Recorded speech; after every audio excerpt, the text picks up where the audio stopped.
السلام علیکم ورحمۃ اللہ وبرکاتہ نحمده ونصلی علی رسولہ الکریم اما بعد آج کا سبق سن لیجئے۔ آج کے سبق کی سرخی ہے حضرت محمد صلی اللہ علیہ وسلم کی سیرت، پارٹ نمبر 237۔ قربانیوں کے قصے چل رہے تھے، ان قربانیوں میں کچھ قصے اور سن لیجئے۔ یہ مدینہ منورہ کے تقریباً سارے قصے ہیں۔ مدینہ منورہ میں جب غزوہ خندق ہوا تو کھانے کی کمی تھی۔ روایتوں میں یہ ہے کہ خوب سردی تھی۔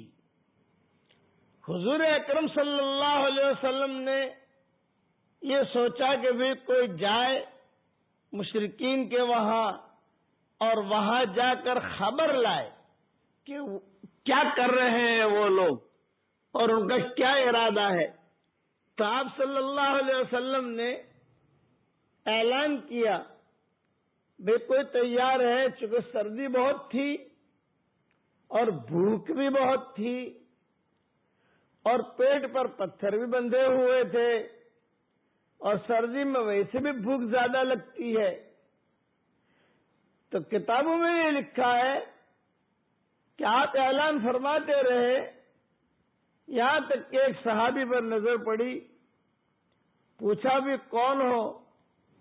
تو انہوں نے آہستہ سے کہا حذیفہ حذیفہ۔ آپ نے فرمایا بھی تم ایسے کیوں بیٹھے ہو؟ یوں فرمایا کہ حضرت سردی بہت لگ رہی ہے، اچھا کھڑے ہو جاؤ۔ جو کھڑا کیا ان کو تو صرف ایک لنگی تھی ان کے بدن پر، بس باقی بدن کھلا ہوا اور سردی سخت۔ آپ نے فرمایا کپڑے نہیں ہے، کپڑوں کی کمی۔ آج کتنے کپڑے ہیں ہمارے گھروں میں؟ اللہ چاہے گا تو 50 نسلیں جو ہے کپڑے پہن لے، اتنے کپڑے موجود ہیں ہمارے پاس الحمدللہ۔ کہا حذیفہ کپڑا کہاں؟ یہ کہا نہیں ہے، بس 2 چادریں تھی، ایک چادر جو ہے بیوی کے لیے چھوڑ دی اور ایک چادر جو ہے میں نے اوڑھ لی، میں اوڑھ کر آ گیا۔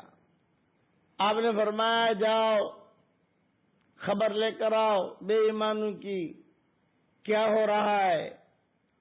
حضرت حذیفہ نے کہا کہ حضرت چلا تو جاؤں گا لیکن سردی بہت ہے اور میں سردی کا کمزور ہوں، ٹھنڈی برداشت نہیں ہوتی۔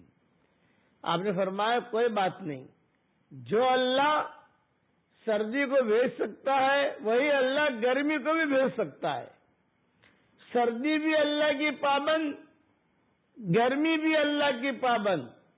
جو اللہ مشرق سے سورج نکال سکتا ہے وہی اللہ مغرب سے بھی سورج نکال سکتا ہے۔ یہ میں مثال دے رہا ہوں کہ جو اللہ ہر چیز کرنے پر قادر ہے، تو تم جاؤ اور جا کر وہاں کی خبر لاؤ، لیکن میری ایک نصیحت یاد رکھنا۔ حضرت حذیفہ سے کہا میری ایک نصیحت یاد رکھنا کہ وہاں جا کر کچھ گڑبڑ مت کرنا، یعنی آپ کو اندازہ لگے گا کہ کوئی فلاں زہریلا پھوڑا ہے تو اس کا آپریشن مت کرنا، تم آ جانا، خالی صرف خبر لینے بھیج رہا ہوں، کوئی کام کرنے نہیں بھیج رہا تم کو، ہمیں خبر دو کہ کیا کر رہے ہیں یہ بھی ایمان۔ چنانچہ حضرت حذیفہ رضی اللہ تعالیٰ عنہ فرماتے ہیں کہ میں روانہ ہوا۔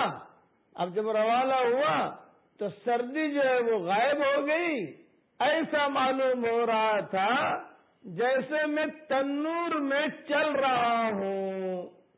یہ حضرت حذیفہ فرماتے تھے کہ تنور کے اندر میں چل رہا ہوں، اس طریقے سے مجھے لگ رہا تھا۔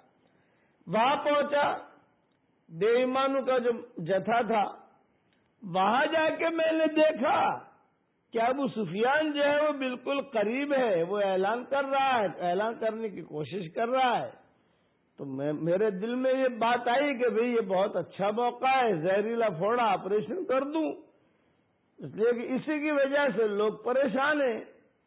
لیکن حضور صلی اللہ علیہ وسلم کی نصیحت یاد آ گئی. آپ نے فرمایا تھا کچھ کرنا مت، جاؤ اور جا کر خبر لے کر آؤ.